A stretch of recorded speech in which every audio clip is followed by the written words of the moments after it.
అమరావతికి సంబంధించి రెండో విడత భూ సమీకరణ ఏదైతే ఉందో దాని మీద రైతుల నుంచి తిరుగుబాటు వస్తుంది, రైతులు ఎవరు భూములు ఇవ్వడానికి ముందుకు రావట్లేదు అని మొన్నటి వరకు కొంతమంది రైతులు ఇచ్చి జగన్మోహన్ రెడ్డి గారిని కలవడం ఇవన్నీ జరిగిన నేపథ్యంలో ఇప్పుడు ఆ అడ్డంకులు దాదాపుగా తొలగిపోయి కొంతమంది రైతులు స్వచ్ఛందంగా వచ్చి రాజధానికి నేరుగా భూములు ఇవ్వడానికి సిద్ధపడుతున్నారట. ఈ నేపథ్యంలోనే కొంతమంది దాదాపుగా ఒక 4 గ్రామాలకు సంబంధించిన రైతులు తాజాగా వాళ్ళే స్వయంగా వచ్చి 106 ఎకరాలను ప్రభుత్వానికి ఇచ్చి ఒప్పందం కుదుర్చుకున్నారట. రాజధాని అమరావతి భూములు ఇవ్వడానికి మొన్నటి వరకు వెనకడుగేసిన రైతులు ఇప్పుడు మనసు మార్చుకున్నారని చెప్పాలి. భూ సమీకరణకు తాము కూడా ఇప్పుడు జేకొడుతున్నారు. వెలగపూడి గ్రామంలోని పెద్ద రైతు కారుమంచి రంగారావు కుటుంబం వాళ్ళ బంధువులు మొత్తం 76 ఎకరాలట. రాయపూడి గ్రామానికి చెందిన గద్దె సత్యనారాయణ కుటుంబం 16 ఎకరాలు సిఆర్డీఏ కార్యాలయంలో బుధవారం భూ సమీకరణకు ఇచ్చేశారు.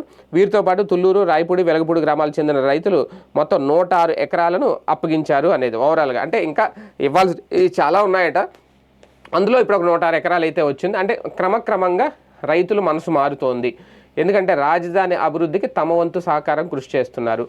పైగా రేపొద్దున వాళ్ళ భూముల ధరలు కూడా పెరుగుతాయి. ఎందుకంటే వాళ్ళకి ఇచ్చే రిటర్నబుల్ ఫ్లాట్లు కమర్షియల్ అలాగే ఇవి ఏవైతే ఉన్నాయో రెండు కూడా హౌసింగ్ సంబంధించిన ఫ్లాట్లు ఏవైతే ఉన్నాయో ఇవన్నీ కూడా రేపొద్దున వీళ్ళకి ఎంత ఇచ్చినా ఆ భూముల రేట్లు పెరిగితే ఖచ్చితంగా వాళ్ళకి ఉపయోగం. అలాగే రాజధానికి కూడా ఇప్పుడు రోడ్లు వేస్తున్నారు, సీడ్ యాక్సిస్ రోడ్లు ఇవన్నీ. ఈ రైతులు పొలాలు ఇవ్వలేకపోవడం వల్ల కాస్తంత ఇబ్బంది అయితే ఉంటుంది. సో అదేమీ లేకుండా కంప్లీట్గా ఒక గ్రీన్ సిగ్నల్ వచ్చినట్టే, రైతుల నుంచి వ్యతిరేకత లేకుండా భూ సేకరణ అనేది లేకుండా భూ సమీకరణ ద్వారానే ఇక నుంచి భూములు సేకరించే అవకాశం ఉంటుంది అనేది.